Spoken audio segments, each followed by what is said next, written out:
Pedangdut Nela Karisma sebentar lagi akan melahirkan anak pertamanya dengan Dori Harsa.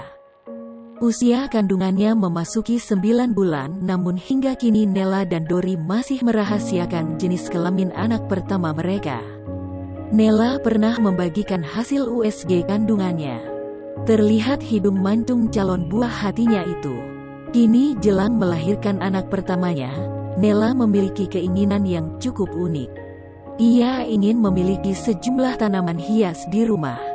Keinginan Nela yang biasa disebut ngidam itu lalu diwujudkan oleh sang suami. Nela akhirnya memiliki sejumlah tanaman hias di rumahnya. Ia menuliskan, "Melihat tanaman begitu saja sudah bahagia."